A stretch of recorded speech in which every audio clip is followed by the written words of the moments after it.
It comes as no surprise, therefore, to learn that religion and science have always been considered to be twin sisters by Islam, and that today, at a time when science has taken such great strides, they still continue to be associated. And furthermore, certain scientific data are used for the better understanding of the Quranic text.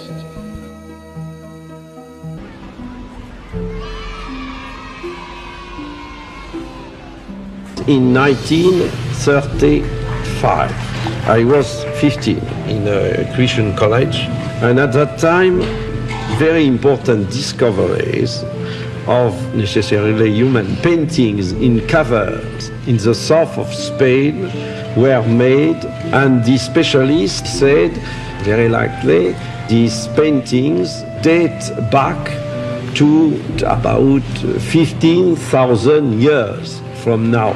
In my book of religious teachings, it was written that the first appearance of man on earth dated back to about 40 centuries before Jesus.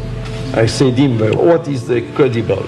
The father said me, no, please don't confuse two things. You have the science and you have religion. If there is something which is not in accordance, it's the religion who said the truth. But I told him that it is impossible. It's a well-established fact. The first appearance of man on earth cannot be evaluated to this time. It is impossible. We were educated. Religion said something, and science said another thing. I said to myself, something is going wrong. In the Gospel of Luke, for example, you have between Adam and Jesus 76 generations are mentioned. That is not possible. Exegetes in Christian or Jewish communities think that the religious teachings were inspired to the author of the Bible, but considering the things which are not religious teachings, it's a fact that they wrote according to the ideas, superstition, myth of their time. When I was at that time approximately in the 40s, received Muslim patients in Paris, and when I had the opportunity to speak with many of them concerning their religion. For me, originally, I thought that the Quran was the work of a man. I took the decision to learn Arabic in Paris. I was 50 exactly at that time. The students are able to read the parts of the Quran which are not too much difficult, like most of the passages of Surah Al-Baqarah, for example, and at the same time, modern Arabic, like Al-Ayam min Taha Hussein, to compare the Arabic language of the Quran, Al-Fusha, with modern Arabic. That was an excellent thing for us to make a comparison and to feel that the language of the Quran was something without any comparison. When I finished my studies, thanks to God, I was in a position to read the Quran without any preconceived idea. At the beginning, without at all a belief in the fact that the Quran might be the word of God. I took notice of a lot of verses. At the end, that was approximately between 150 and 200 verses, and gathered all these verses by discipline, by chapters, and I was extremely embarrassed. I said to myself, but it appears to me that it is impossible, considering what was the history of sciences, that a man who have written that almost 14 centuries ago. In 1976, for the first time, in a lecture at the French Academy of Medicine in Paris, the word Quran appeared. They were stupefied, and the question which was put was the following one: are you sure that the text of the Quran we have now It's the text of the old times.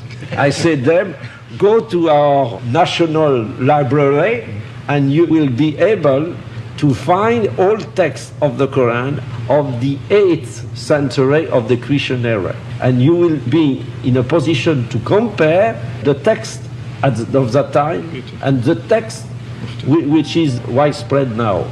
This was not an objection, that was a question. This lecture has not have been forgotten. The book appeared in 1976, and now it is a bestseller in France. The 13th edition in French was in preparation, and I have received last year the Golden Book Award. The publisher said me that last year they printed in French 140,000 copies, not including the pocketbook editions to be sent to foreign countries. You do not think that it is a belief in Islam which would have been as the starting point of the thing. Not at all. It is through a scientific reasoning. I said the Quran cannot be the work of a man.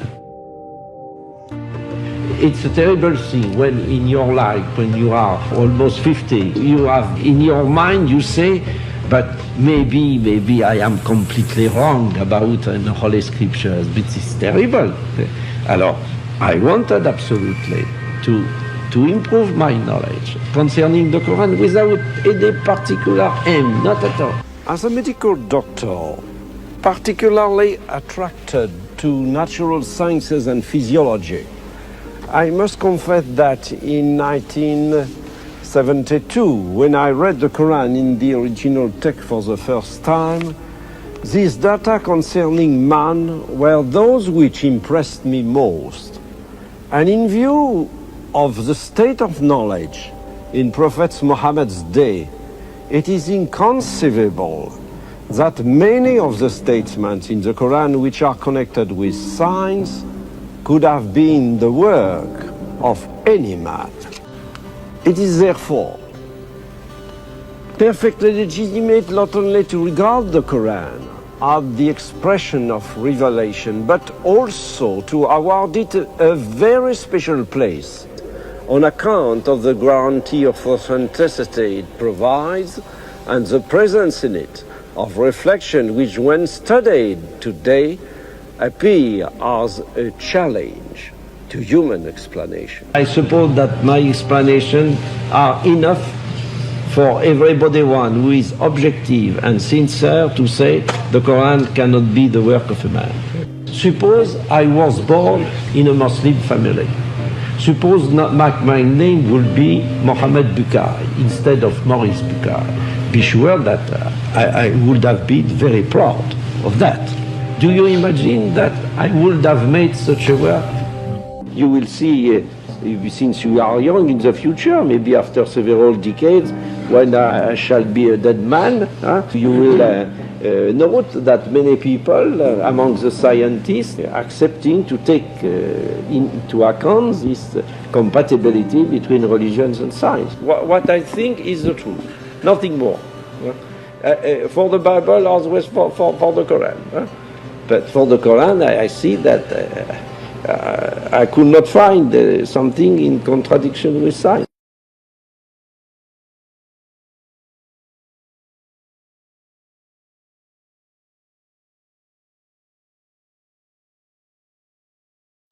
Hamad 6 times appeared in the Quran.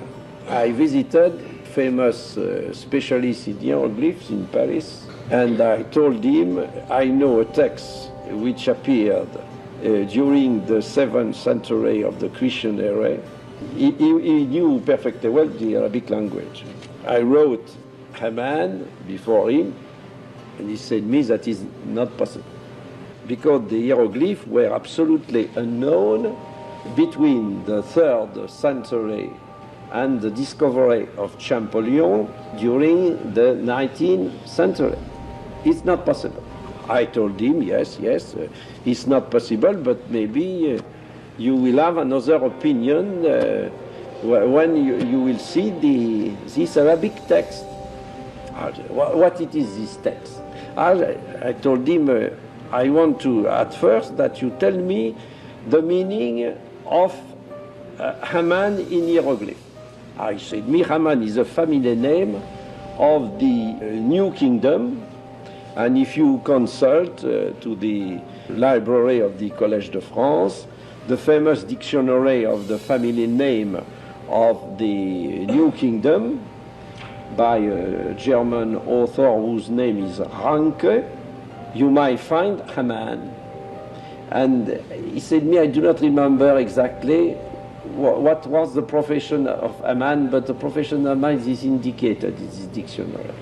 I went to the library, and in the dictionary it was written, Haman, a director of the workers in quarries.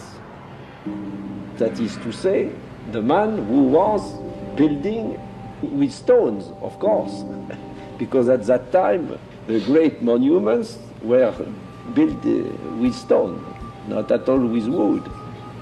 And so that you have in this dictionary of the hieroglyphic name, the name of Haman, to whom the Pharaoh said, build the tower.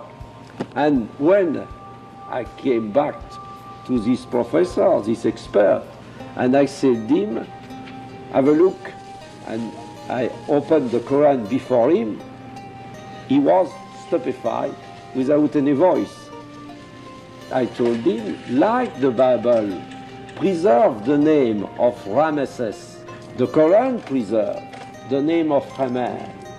He was stupefied and he was without voice, and he said, maybe we might write something about that in the future, and unfortunately, 6 months later, he died.